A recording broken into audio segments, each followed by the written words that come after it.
This is All India Radio. We now bring you a special program, Experts Speak with AIR News on the Union Budget. We are indeed fortunate to have been joined by Shri Tarun Bajaj, the Revenue Secretary. Mr. Bajaj, a warm welcome to this program. Namaskar. I'm sure you would have by now, tried and put forth what exactly is in the budget 2022, all the provisions. But to begin with, we will be actually discussing each of the main highlights at least. But to begin with, how do you see and what all would you say are the highlights of budget 2022? I think the biggest highlight of this budget is the emphasis of the government on capital expenditure. So the capital expenditure is proposed to be increased from 5.5 lakh crores to 7.5 lakh crores. In fact, in the last 3 years, the capital expenditure has more than doubled. So this is going to have a big multiplier effect, and this is one of the highlights of the budget. The second thing which is very important and which shows the cooperative federalism which is prevalent in the nation between the center and the state is the 1 lakh crore of amount that has been provided to the states for capital expenditure. So that is again a major highlight of our budget in the current year.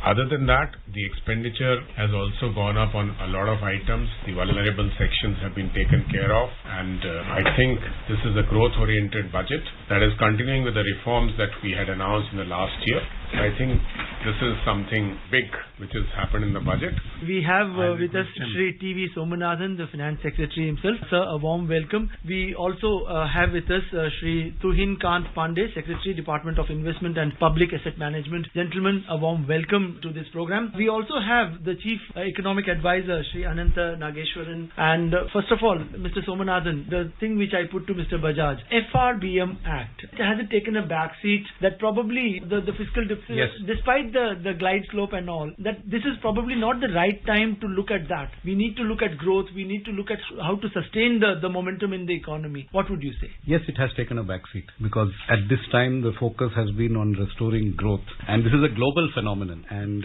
countries that have typically given us advice on how to run our fiscal affairs are running much higher deficits than India has run during the pandemic, and they're also monetizing their deficits, which our Reserve Bank has never done. So I think we've been very prudent outside the framework that the FRBM Act had prescribed, because that was the need of the times. Now, in terms of a return to the targets of the FRBM Act, the finance minister has already laid out a path to reach 4.5% of GDP by 2025-26, and we are on course to reach that. We have come down from 9.2% in 2021 to 6.9%, which is actually the single biggest reduction in fiscal deficit ever in a single year. That's substantial. And we are likely to projected to reach 6.4 next year, and we are on course to reach 4.5 in 25-26. What happens after 25-26 is rather academic at this moment. There's plenty of time, and we'll see. Yeah, that's true. Mr. Pandey, your first comment on the budget. What would you say, according to you, what are the big highlights, takeaways from today's budget? I think the biggest the message of the budget is to create job opportunities and through the capex, and sustainable job opportunities through the capex without putting any additional burden, and while keeping the fiscal situation as in a manageable level, but we have to see the growth and employment impetus as a primary focus. Right. And let's also take in a quick comment of Chief Economic Advisor. What would you say, sir? You have just recently taken over the reins, taken over the position. What would you say as far as this particular budget is concerned? How do you see it? So it actually continues the framework that last two budgets have set. If you look at it, the government has obviously had to respond to the pandemic. So the last 2-3 budgets have been about a response to the pandemic, and therefore short-term relief and support measures to the economy, especially to vulnerable sections. Second, of course, as is the case in India and globally, use the crisis as an opportunity to usher in supply-side reforms. 3, also to create supply-side reforms as well. Number 4, I would say many process improvements, including budget transparency, have been brought in during these crisis years, and this budget continues the tradition. So I would say that this budget continues the framework of relying on 3 pillars: short-term support to the economy, process reforms including budget transparency, using crisis as an opportunity to usher in supply-side reforms, and this budget actually meets these three criteria or the framework. Mr. Somanathan, a 35% increase as far as capital expenditure is concerned, close to some 2 lakh crore rupees. Can we expect the trickle effect into the entire economy as quickly as... That's the idea. The whole intention is that, and I think it's likely to happen because one new feature of this budget is that a substantial portion of that increased capital expenditure will be spent by state governments through this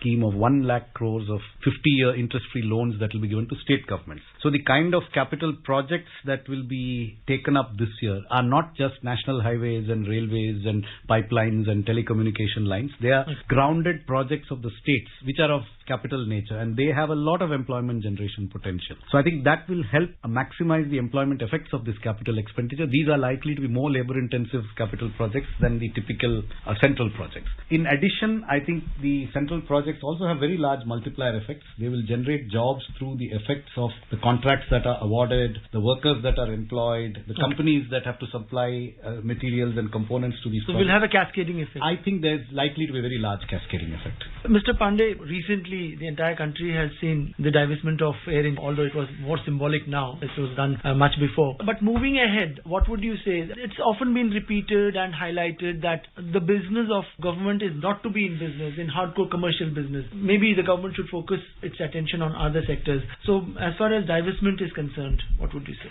Well, I think broadly that is the message that the new PSC policy transmits to us, and it makes it clear that we should go for privatization. But as I said that we are right now, I think one of the more important tasks is for not actually privatization, but making the public ownership possible for an organization like LIC, and that is, I think, immediate task for us. So that is on track, it And seems. plus, of course, the other transactions which are already on the offering, we need to conclude them one by one and also launch more transactions. Mr. Bajaj, what would you say? No tinkering, direct taxes. Probably, there were expectations that there could be some change in the slabs or standard deduction being hiked. Nothing of that happened. Was it kind of on unexpected lines? एक चीज और जोड़ना चाहूंगा बजाज साहब, इससे पहले कि आप इस बात का जवाब दें। क्या सरकार की मंशा ये थी कि हम छोटी छोटी छूट को दरकिनार करते हुए आम जनता के हाथ में सीधे तौर पे ना सही, लेकिन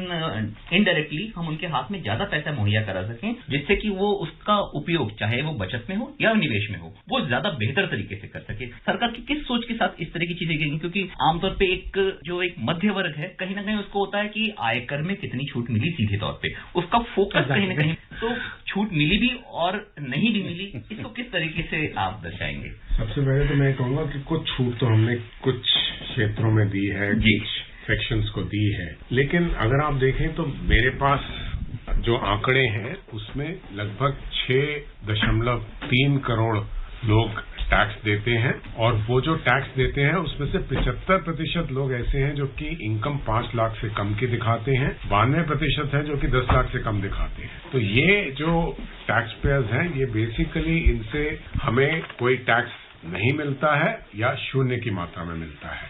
लेकिन आपका सीधा जवाब देने के लिए मेरे पास ये कहना है कि हमारे पास 2 विकल्प थे कि हम टैक्स कंसेशन देते इन 1 करोड़ लोगों को, या हम अपना टैक्स रेवेन्यू को बॉयंट रखते हुए जो एक्सपेंडिचर जो बहुत आवश्यक है, जो ग्रोथ के लिए बहुत आवश्यक है, कैपिटल एक्सपेंडिचर है, बाकी चीजों में एक्सपेंडिचर है, जो वल्नरेबल सेक्शंस हैं हमारे सोसाइटी के, उनको जो हमने प्रावधान देना है वो हम दे पाए, तो वो बहुत आवश्यक था। तो इसलिए अगर आप देखें तो एक्सपेंडिचर में आरई में भी इस साल और अगले साल बी में भी इंक्रीज है, और कैपिटल एक्सपेंडिचर की चर्चा तो आप कर ही चुके हैं, जिसमें कि लगभग 2 लाख करोड़ रुपए का इंक्रीज है, और पिछले 3 साल में ये डबल से ज्यादा हो गया है। तो ये सब करने के लिए इकोनॉमी एक बार ग्रोथ पे आएगी तो इनकम लेवल्स अपने आप बढ़ेंगे, और इस बार हम रिटर्न्स को ज्यादा एनालाइज करके ये भी देख सकेंगे, थोड़ा टैक्स बेस बढ़ेगा कि हम आगे आने वाले समय में कुछ रिलीफ दें। क्या ये जो आयकर की जो रिटर्न्स हैं उसको 2 साल तक के लिए उसको संशोधित करने के अनुमान है, वो भी इसी दिशा में एक कदम है? जो 2 साल में संशोधित करने का हमने जो प्रावधान बनाया है वो इसलिए बनाया है कि आज के दिन इनकम टैक्स डिपार्टमेंट के पास भी बहुत इन्फॉर्मेशन है असेसीज के बारे में, ट्रांजैक्शंस के बारे में।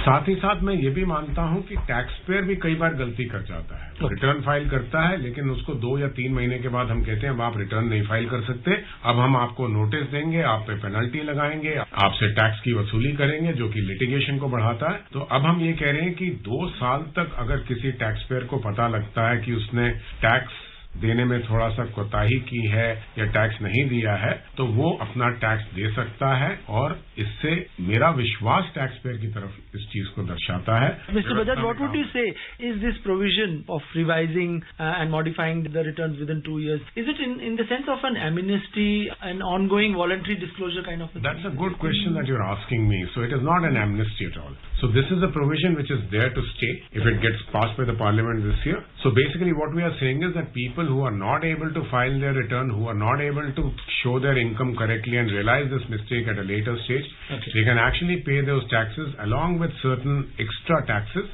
and get away with it. But remember, this is before they have been found out by anybody. This is voluntary. Okay, yeah, this is voluntary.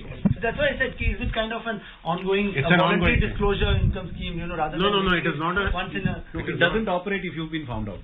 Okay. You cannot do it after you've been...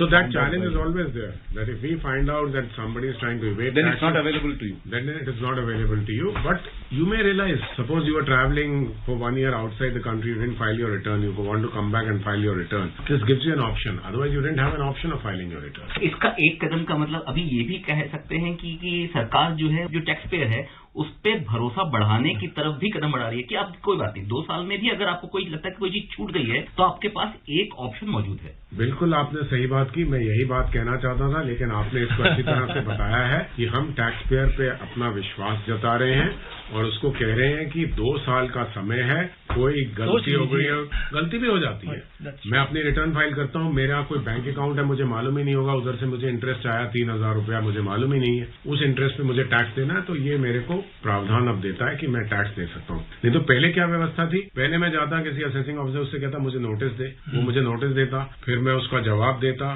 फिर हमारा एक order आता, उस order में कुछ penalty होती, तो वो लंबा किस्सा, लिटिगेशन क्यों करें। Yeah, but Mr. Bajaj, I want to bring in this particular aspect into our discussion that, it's been many years since that, the ATC limit of 1.5 lakhs has not been touched at all, and inflation has moved up. We have had the implementation of the 7th pay commission and the cascading effect in the private sector as well, salaries have gone up. So isn't it eating into the amount of money which a common man has in his hand and is able to spend? What I would like to say is that in the last year, we came up with a provision where you could pay lower taxes but take no exemptions. Okay. So that is a new scheme that we have brought out, which scheme is also there for the corporate sector, that if you don't take exemptions, you pay a lower rate of tax. So our whole idea is that if you are making some money, you pay taxes, the taxes should be lower, rather than taking a plethora of exemptions and trying to work around it, which raises litigation, which raises the complexity in the taxation system. So the whole idea is that we want to wean away people from the exemption regime to the non-exemption regime, and they pay lower taxes, which is a facility which is available today, and people, in my view, who have higher income would have taken advantage of this and would have paid lower taxes by not taking exemptions. इस चर्चा में हम अब स्वागत करेंगे श्री अजय सेठ का, जो आर्थिक मामलों के सचिव हैं। अजय जी, कार्यक्रम में आपका भी स्वागत है। और इस भरे पूरे पैनल्स में मैं सीधी 2-3 चीजें एमएसएमई के ऊपर जानना चाहूंगा कि एमएसएमई के लिए 2 चीजें बताई गई हैं। एमएसएमई के लिए आपने जो इमरजेंसी क्रेडिट गारंटी लाइन है स्कीम, उसका दायरा बढ़ाया है, उसको 5 लाख करोड़ तक का किया गया है और 2 लाख करोड़ का एक एडिशनल उसमें फंड दिया गया है। इन दोनों के मायने सोमसुंदरम साहब, मैं आपसे जानना चाहूंगा कि इसको एमएसएमई के लिए जो इमरजेंसी क्रेडिट गारंटी लाइन को बढ़ाया गया है, इसके फौरी मायने क्या हैं?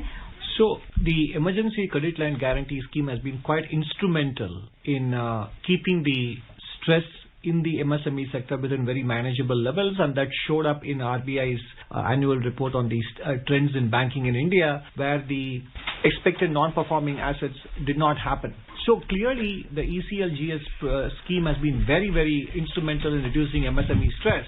And that is why this scheme has been extended for 1 more year, and an additional allocation of 50,000 crores has been made exclusively for the contact sectors.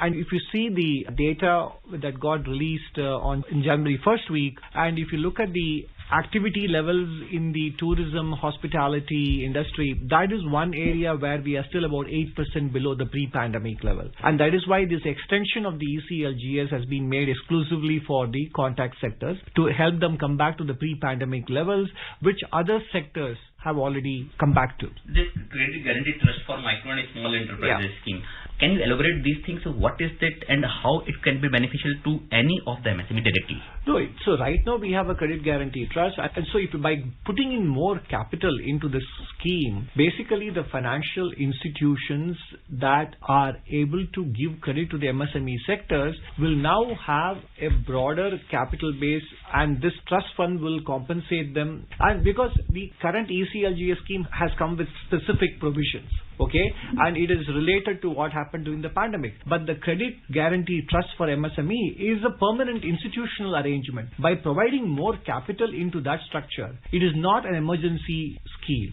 It is a permanent arrangement which provides a financial backstop to the lending institutions and encourages them to take more risk in terms of lending to uncollateralized and pure risk-based MSME loans. So it clearly gives a comfort, a cushion to financial institutions to make more loans to MSME. Clearly means that the MSME will get the lower interest rates under this particular trust?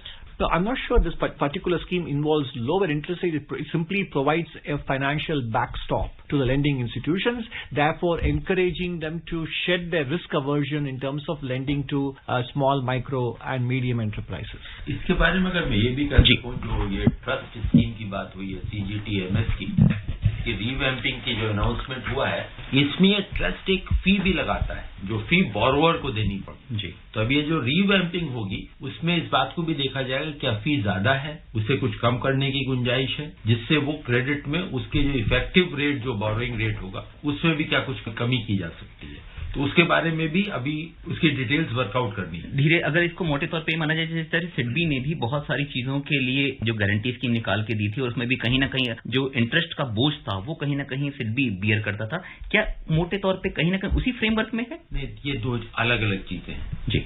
ये trust जो है वो interest subsidy नहीं देता है जी, एक guarantee देता है, लेकिन तो उसके लिए कोई भी संस्था जो गारंटी दे रही है उसकी खुद की भी कुछ रिस्क कैपिटल होनी चाहिए, तो वो सरकार देती आई है, लेकिन वो शायद पर्याप्त नहीं है। उसके चलते एक तो वो उससे ज्यादा नहीं जा सकते हैं, तो अगर उनकी वो हम जो रिस्क कैपिटल वो बढ़ाएंगे तो 2 लाख करोड़ क्रेडिट और वो गारंटी दे सकते हैं। दूसरी बात, जो अभी उस पर वो फी लगा रहे हैं, गारंटी फी, उसे कुछ कम करने की क्या गुंजाइश है, उसके बारे में भी अभी हम एक रिक्वायरमेंट हमने नोट करी है, और उसके बारे में भी मंत्रालय के साथ चर्चा करके निष्कर्ष पे पहुंचे। Mr. Nageshwaran, now let's turn our attention to taxing cryptocurrency as such. Is it a step towards recognizing cryptocurrency? There has been kind of flip-flops at times in the last 4-5 years. If you see, at one time it was held that this is totally illegal and probably it will be banned sooner or later by the government. But nothing of that thing happened, and RBI also came out with certain clarifications. But now, when taken cognizance of a particular asset class and you have taxed it, so isn't it getting closer to kind of recognizing it? No, not necessarily. Both should be kept separate. Okay. There is a separate discussion going on, and the government is examining the regulation of the cryptocurrency and these alternative digital assets. That's a separate discussion. But the government always has the prerogative to tax economic transactions, whether they are legal or illegal. I mean, if someone received a black money and then built a house on that basis, and then later on the house is sold at a capital gain, the government still has the right to tax the capital gain arising. There's not I mean, the revenue has the right to tax transactions whether they are legal or illegal, and this doesn't therefore create an implicit assumption that therefore the government is recognized, or that is a separate discussion. That's a separate discussion. Yeah. Mister सेठ, मैं ये जानना चाहूंगा, जो railways के लिए 1,40,000 करोड़ से अधिक का जो प्रावधान किया गया है बजटीय अनुमानों में, उसमें क्योंकि रेलवे का जो ऑपरेटिंग रेशियो है वो भी काफी बड़ा है, और उसमें बहुत सारी चीजें तो सीधे सीधे तौर पे जो उनकी सैलरीज हैं उस अकाउंट में भी खर्च हो जाते हैं, क्या इसको पर्याप्त मानते हैं या इसमें भी, क्योंकि बहुत सारी नई परियोजनाएं रेलवे चला रहा है और इसमें सबसे बड़ा फायदा यह है कि रेलवे चूंकि बहुत जगह जगह पहुंचा हुआ है, वहां पे लोकल लेवल पे रोजगार भी दे पाता है, एक सीधा फायदा जो मुझे नजर आता है। कितने सहमत है इस बात से, और क्या रेलवे का उद्देश्य भी यही है कि हम कहीं ना कहीं इंफ्रास्ट्रक्चर भी डेवलप करें, साथ ही साथ सुदूर क्षेत्रों में पहुंचे हुए आदमी को भी हम रोजगार उत्पन्न करा सकें? देखिए, ऐसा ही जो रेलवे का ये जो विजन आपने जिक्र किया, ये एक नए इन्वेस्टमेंट के लिए है, वो जो उनके परिचालन के लिए जो खर्चा है वो अलग है जी। इसमें जो नया प्रोजेक्ट बन रहा है या जो प्रोजेक्ट चल रहे हैं उसको पूरा करने के लिए जो प्रोविजन चाहिए या जो नई ट्रेन लेनी है या सेफ्टी सिस्टम्स लगाने हैं उनके लिए है। दूसरा, ये रेलवे एक साधन है एम्प्लॉयमेंट जनरेट करने का, तो इन्वेस्टमेंट के तौर पे तो वो वहां पे एम्प्लॉयमेंट जनरेट होगा, लेकिन वो जितनी रफ्तार से और जितनी एफिशिएंसी के साथ वो गुड्स को इधर से उधर ले जा सकते हैं, लोगों को मूवमेंट में मदद कर सकते हैं, उससे वो मदद करते हैं employment generate. Yeah, talking about railways, Mr. Nageshwaran, what would you say? 400 new generation Vande Bharat trains to be developed in the next 3 years. Will also be, the old style coaches or the locomotives, rolling stock, will they be phased out also during this period? या ये सिर्फ इसका ये नहीं माना जाए कि I just want to add something कि this is due to because the line capacity enhancement is not possible with the old type of coaches and this type of technology can be added to achieve such kind of targets. I think probably his response answers your question. दो चीजें हैं, एक तो उस speed के coach Hindustan में ना भी बन रहे थे, ना ही हमने इंडिजिनियसली बनाए थे। तो भी आत्मनिर्भर भारत के अंतर्गत एक तो उसका जो एक डिजाइन है, बेसिक डिजाइन, वो इसमें उस पे बनेंगे ये नए कोच, इनकी स्पीड भी ज्यादा होगी और साथ ही साथ वो ट्रैक लेवल इंप्रूवमेंट की जरूरत होती है। Mr. Nageshwaran, earlier talked about the cryptocurrency. As far as RBI is concerned, now have we touched the rock bottom of interest rate regime, and from here on, do you think interest rates will firm up and move in? No, it wouldn't be appropriate on my part to give a public comment on what the central bank should be doing or will be doing. Okay. So, as Dr. Somanathan responded to your question about the fiscal responsibility in budget management act, the developed countries had overextended themselves both in terms of fiscal policy and monetary policy, and therefore they are in the process of unwinding their stimulus measures. So I think that doesn't necessarily apply automatically to our situation. Well, now we are joined by A.K. Bhattacharya of Business Standard.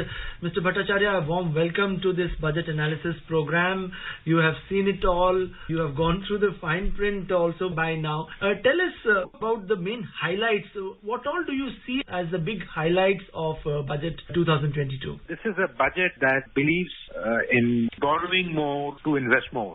In a sense that the finance minister has not shied away from going in for a 32% higher market borrowing to finance the government much needed capital expenditure, which has also gone up by around 35%. So if you look at the overall budget number, that is what comes through very clearly, that the fiscal deficit, which is a reflection of overall gap between government's total receipts minus borrowings and total expenditure, now that has come down from 6.9% to 6.4%. So while adhering to the overall glide path of fiscal consolidation, what I do see is in the finance minister's mind the desire to not hesitate from borrowing more, giving the RBI the responsibility of managing the bond market accordingly. And it will of course mean the government will have to meet higher interest payment liabilities. But the need of the hour, she thought, and this is I would say broadly in the right line, to increase capital expenditure at a time when the private sector is not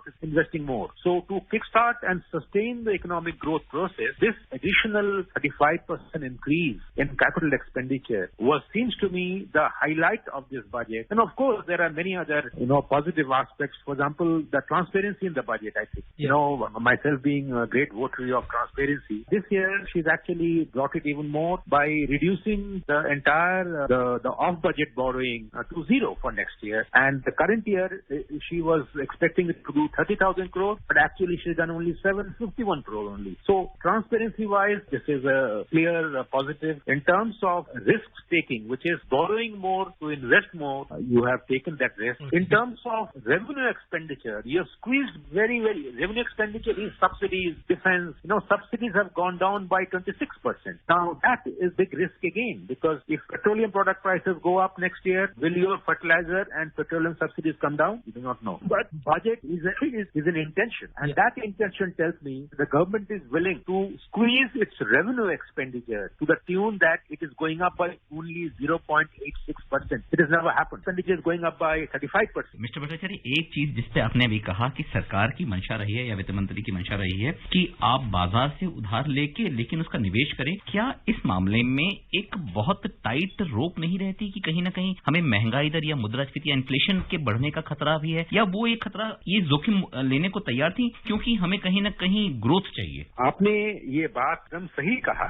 देखिए, अगर आप इस माहौल में अगर ये controlled risk नहीं लेते हैं तो आपका जो ग्रोथ इंजन जो है अगले साल में शायद उतना ना काम करे, क्योंकि अगर आपने बजट नंबर्स देखे होंगे, बजट के नंबर, उसमें आपकी नॉमिनल ग्रोथ रेट सिर्फ 11% दिखाई गई है। इस साल 21-22 में नॉमिनल ग्रोथ रेट 18% की थी। इसका मतलब हम नॉमिनल ग्रोथ रेट अगले साल सिर्फ 11% देखेंगे। इसका मतलब ये कि हमारी जो आय करने की या टैक्स बटोरने की जो सरकार की जो क्षमता है उसमें थोड़ी बहुत एक धक्का पहुंच सकता है। तो इसीलिए सरकार ने ये जोखिम उठाया है कि बोरो कीजिए, पर बोरो करके उस पैसे को आप कंजम्पशन में मत दीजिए, कैपिटल एसेट क्रिएट करने में दीजिए। तो सरकार ने क्या किया है, रेवेन्यू एक्सपेंडिचर में रोक लगा दी। अब ये देखना पड़ेगा कितनी दूर तक ये सक्षम रहे रेवेन्यू एक्सपेंडिचर में रोक लगाना। पर जो मंशा जो है, इरादा जो है, वो मैं समझता हूँ एक एम्बिशियस इरादा है। मैं कहूंगा इस माहौल में भी सराहनीय एक रिस्क है, पर लेने लायक है। एमएसएमई के लिए जो emergency credit guarantee line scheme है, इसके दायरे को भी बढ़ाया गया है, क्योंकि कहीं ना कहीं अगर ये माना जाए कि जो कोविड का दौर था उसमें सबसे ज्यादा इफेक्टिव और सबसे ज्यादा जो परेशान होने वाला एक तबका था वो कहीं ना कहीं एमएसएमई था। और उसमें अभी भी चूंकि उसके सामने बहुत सारे चैलेंजेस हैं, चाहे वो रॉ मटेरियल की बढ़ती हुई कीमतें हैं, वो लेबर कॉस्ट की जो बढ़त हुई है, और कुशल कामगारों की भी जो इस मामले में अभाव हुआ है, क्योंकि उसके पीछे बहुत सारे कारण रहे हैं। ये कदम उसको फौरी तौर पर कितनी राहत पहुंचाएगा और कितना उसको सक्षम और स्थायित्व प्रदान करेगा? देखिए, एमएसएमई का जो करीबन 6 करोड़ या 6.25 करोड़ की जो एमएसएमई यूनिट्स जो हैं, उनके लिए ये एक एक्सटेंशन मिलना कि जो emergency credit line guarantee scheme, ये उनके लिए कोई दो राय नहीं है कि सहायक साबित होगा। पर उसके साथ साथ ये भी देखना होगा कि उनकी जो जरूरतें जो हैं, कि फाइनेंशियल नीड्स जो हैं, और उनकी जो एक इंसॉल्वेंसी एंड बैंक्रप्सी कोर्ट से जो एग्जेम्पशन मिली थी, वो कितनी दूर उनको ये उनकी सहायता कर सके। पर इसमें एमएसएमई पैकेज यही दर्शाता है कि सरकार को ये रिकॉग्नाइज किया है सरकार ने कि एमएसएमई सेक्टर में इन्वेस्टमेंट मतलब जो स्ट्रेस जो है, पेन जो है, वो काफी है, उसको एड्रेस करना पड़ेगा। And Mr. Bhattacharya, let's talk about fiscal deficit as well. We have seen the glide slope given by the government is credible and kind of sincere. But in the last couple of years, actually we have stopped talking about FRBM, the Fiscal Responsibility and Budget Management Act. Is it a foregone conclusion that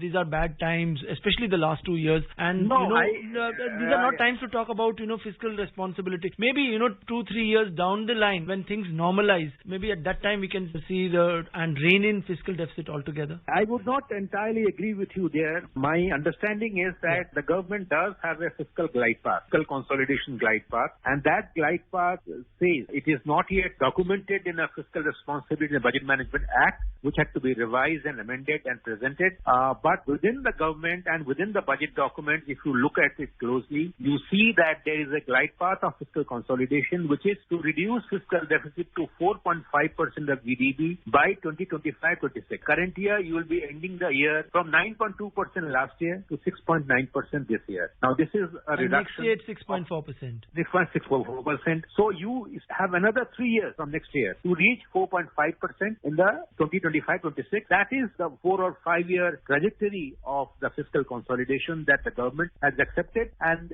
it has been endorsed also by the Finance Commission. Mr. Bhattacharya, let's also talk about the so-called barometer of our economy and also of the budget, the stock markets. The stock markets have very clearly given a thumbs up to the union budget. But do you think it's sustainable? Well, it's difficult to read the mood of the market, but my reading as of now is there are signals in the budget that suggest that government will be spending more.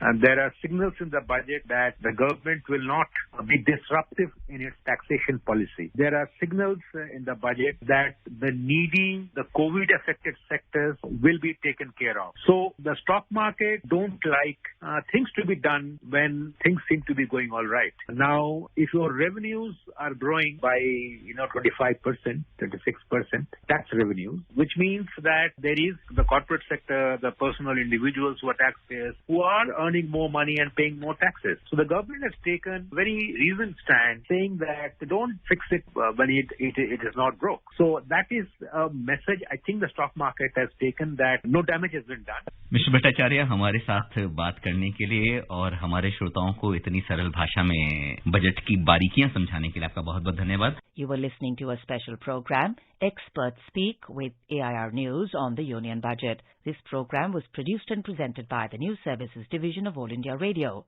You can listen to it on our mobile app, News on AIR. This program is also available on our YouTube channel, News on AIR Official. You may email your opinion about this program at airnsttalks@gmail.com.